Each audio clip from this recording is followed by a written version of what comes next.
to say a little bit about the place that we're gathering here, and it's pretty special because I move over this way.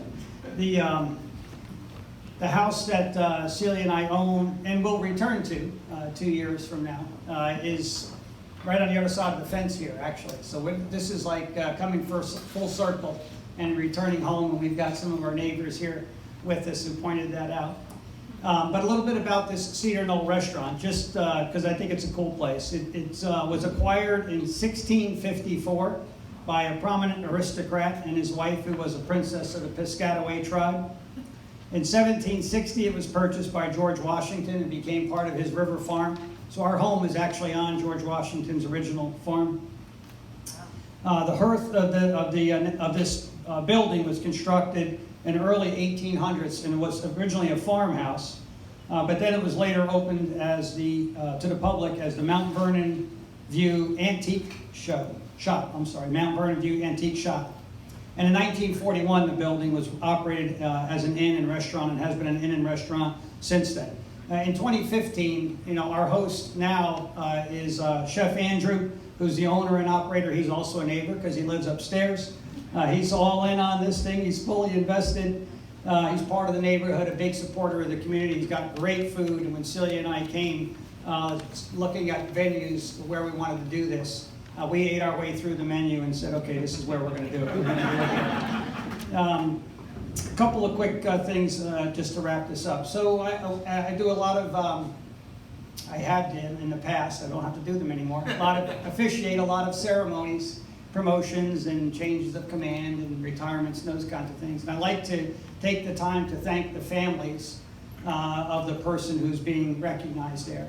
And I don't want to pass up on that this time either. So what I would typically do is, it reminded me of when I was a commander, and the various times I was a commander, I would like to bring in the new soldiers who are newly arriving to the unit and bring them into the office and sit down. Because there really is kind of a contract here. I mean, people join the Army for a particular reason. We have things we need for them to do, and we're going to demand those things of them. But you also want to know, okay, what makes your clock tick? Why did you join the Army in the first place? And they'll tell you the darndest things if you give them the opportunity. They'll say, well, my life wasn't going so well, in the hood, so I joined. Or, I got my girlfriend pregnant and we didn't have anywhere to go, so I joined. Or, my family was a problem, or whatever it might be. It's usually not, apple pie and that kind of thing until later on. Usually it's a very practical reason early on. I had one kid who told me, well, my dad hates the Army and I hate my dad, so I joined the Army. I said, okay, well, we can help you. If you're really good, we'll make a sergeant out of you, really stick it to the old man. But they really will just open up, and it's just fascinating. But what they are joining for, and they have their various ways of saying it, is they want to be part of an organization that's bigger than themselves. They want to be part of an organization that knows right from wrong, that has values, that's serving a higher cause, and has integrity, and we give it to them. I mean, the Army provides it to them every single time, and you got to wonder, how does that happen? And we have institutional ways of inculcating that into them, but there has to be some seed corn in the first place. And oftentimes the people that I'm recognizing come into the Army and they've got good values, they've got good integrity, they've got good character. And so how do they enter the Army with that? Well, it comes from coaches, and it comes from parents, and it comes from grandparents, and it comes from neighbors, and it comes from school teachers, and it comes from their friends and their peers. So Celia and I had the opportunity to be some seed corn. And it's because of all of you. Because we, just didn't, it wasn't like genes or DNA or anything. It's the way it happens. You have to be hanging around good people to become a good person. So anything that Celia and I have accomplished, we owe, to all of you. So part of this party tonight is a thank you, to all of you for that. The second part of what we're doing here, there's a whole bunch of family here, and it's kind of a family reunion.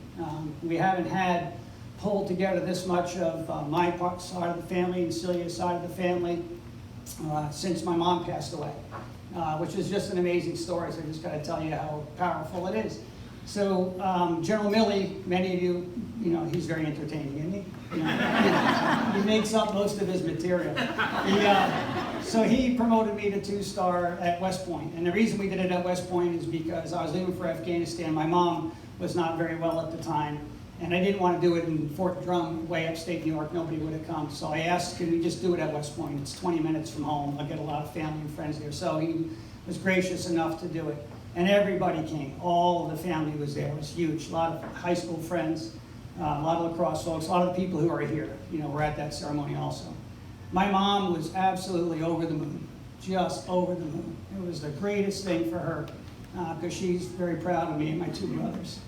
So that was just as good as it gets. And I left knowing that my mom was probably going to pass away, while I was gone. I got to Afghanistan, and the day I arrived was 2 days after the party. I got a call and it said, call your wife. And I called my wife, and she said, your mom's in the hospital.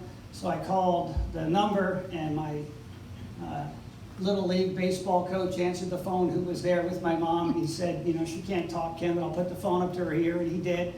And she was unhappy and uncomfortable in her condition. And I just said, Mom, just let it go.